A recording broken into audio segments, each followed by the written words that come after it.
Assalamualaikum warahmatullahi wabarakatuh. Apa kabar kalian? Masih semangat belajar dari rumah ya? Persiapkan diri kalian, karena kita akan membahas pembelajaran 5 hari ini. Dan bagi yang belum mengerjakan tugas, cepat kerjakan. Jika ditunda-tunda, nanti akan menumpuk dan kalian akan capek sendiri ya. Jadi kerjakan mulai dari sekarang, setiap hari. Hari ini kita belajar mengenai sebagian besar negara Asia Tenggara beriklim tropis. Asia Tenggara ya, itu termasuknya Indonesia. Indonesia termasuk negara-negara anggota ASEAN lainnya beriklim tropis. Ya, tropis itu mempunyai dua musim, yaitu musim kemarau dan musim penghujan. Tidak ada musim salju.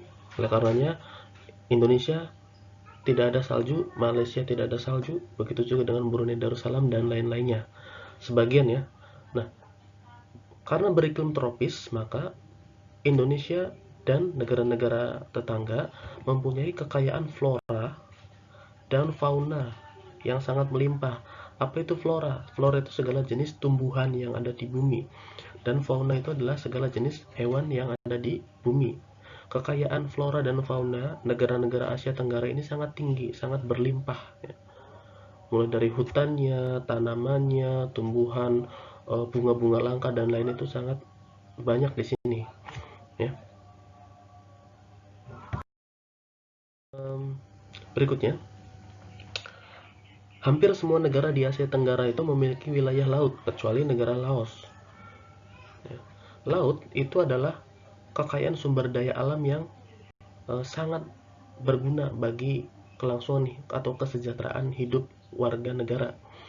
Indonesia sangat bergantung pada laut. Malaysia juga, dengan adanya laut, kekayaan negara itu menjadi berlimpah. Sekarang Pak, apa manfaat daripada laut? Ya, laut itu bukan hanya untuk sebagai tempat berenang, pariwisata ya.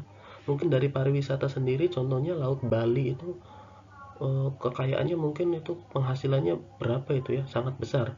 Nah, selain itu manfaat laut juga bisa menjadi diambil ikan dan hasil laut lainnya.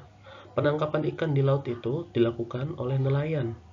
Bahkan kalau di tengah-tengah laut itu dilakukan oleh nelayan dengan perahu yang besar. Tidak jarang ada pencurian ikan karena memang di tengah-tengah laut itu ikannya melimpah, sehingga orang dari negara lain itu kadang ada yang mencuri ikan di wilayah laut kita ya. Ikannya itu sangat banyak di sana, termasuk kerang ya, lobster, cumi-cumi lainnya itu banyak sekali. Kemudian manfaat laut yang kedua adalah jalur transportasi air ya. Orang bepergian itu bisa menggunakan perahu atau kapal ya, kapal laut. Ini sudah dari zaman dulu orang-orang menangkap ikan di laut, dan orang-orang bepergian ke luar negeri menggunakan jalur transportasi air. Begitu juga sebagai objek wisata. Nah ini ya, di Indonesia itu yang paling terkenal objek wisata lautnya adalah di pantai Bali. Di situ banyak terdapat objek wisata pantai. Kemudian berikutnya bahan tambang seperti minyak bumi dan gas. Tahukah kamu minyak bumi dan gas itu ternyata diambil ada yang di tengah-tengah laut ya. Seperti PLTU itu ada yang di tengah-tengah laut diambil minyak bumi dan gasnya. Sedangkan hutan tropis yang kita miliki juga bermanfaat sebagai bahan baku pembuatan patung dari bahan kayu. Jadi patung itu selain bisa dibuat dari tanah liat, juga bisa dibuat dari kayu ya. Dari kayu. Kayu itu berarti dari apa? Dari pohon. Berikut contoh pembuatan patung dari kayu ya. Nah ini patung kuda dan juga patung gajah ini dibuat dari bahan kayu, tentunya dengan melalui proses ukir yang sangat detail, yang sangat teliti sekali, sehingga tercipta patung yang sangat indah atau seperti aslinya. Kemudian tumbuhan selain bisa dimanfaatkan sebagai bahan baku pembuatan patung, juga bisa sebagai pembuatan obat untuk mengobati penyakit pada manusia ya. Contohnya ini, bawang merah. Bawang merah itu untuk menurunkan tekanan darah. Ini salah satu salah satu manfaatnya saja. Kemudian Jahe. Jahe yang sering kita temui di dapur ini berguna untuk mengatasi rasa mual. Jika kamu misalnya mual, itu bisa minum jahe. Air rebusan jahe maksudnya ya. Oke, kita beralih ke matematika. Di sini tabel tinggi badan siswa. Sebelum mempelajari ini, coba perhatikan di sini ada nama siswa dan tinggi badan siswa. Nama siswa ada 3, Edo, Siti, Maya, berarti jumlah siswa ada 3. Tinggi badannya juga pasti ada 3. Edo tinggi badannya adalah 120 cm. Siti memiliki tinggi badan 125 cm dan Maya memiliki tinggi badan 115 cm. Dari sini kita bandingkan ya tinggi Edo, Siti, dan Maya. Berikutnya, dari data di atas disimpulkan bahwa urutan siswa dari yang tertinggi adalah yang tertinggi. Urutan yang tertinggi adalah pertama Siti, ya kan?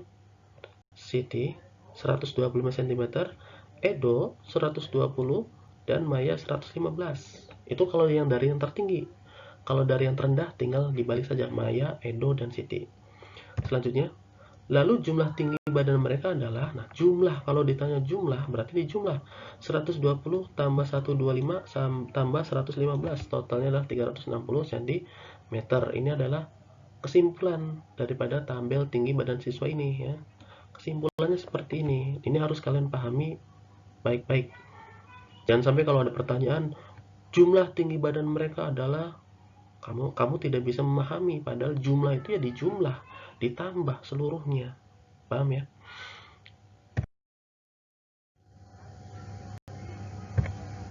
Kesimpulan. Sampai pada tahap kesimpulan ya. Yang pertama, sebagian besar negara Asia Tenggara ASEAN beriklim tropis. Sebagian besar, karena ada yang bukan tropis ya. Maka negara-negara ini kaya akan flora dan fauna. Memang sangat banyak, ribuan bahkan puluhan ribu jenis hewan ada tersebar di negara-negara ASEAN ya. Kemudian yang kedua, laut memiliki banyak manfaat. Tadi sudah dijelaskan sebagai objek wisata, banyak ikannya ya. Kemudian banyak minyak bumi dan gas. Terus ketiga, patung bisa terbuat dari bahan kayu, tidak hanya tanah liat. Patung juga bisa terbuat dari bahan kayu. Dan terakhir, jahe dan bawang merah berguna sebagai obat. Sebenarnya tidak hanya jahe dan bawang merah saja ya. Coba kamu tanyakan ke orang tua, apa saja obat untuk menyembuhkan flu, batuk, ya, mungkin demam. Bahkan mungkin bisa sampai kayak orang cacingan, itu ada obatnya juga dari alam ya, bukan dari obat-obatan di apotek. Baik, akhirnya kita selesai juga pembelajaran hari ini, dan jangan lupa putar sekali lagi video ini agar kalian mendapatkan pemahaman yang lebih baik. Tetap semangat belajar. Wassalamualaikum warahmatullahi wabarakatuh.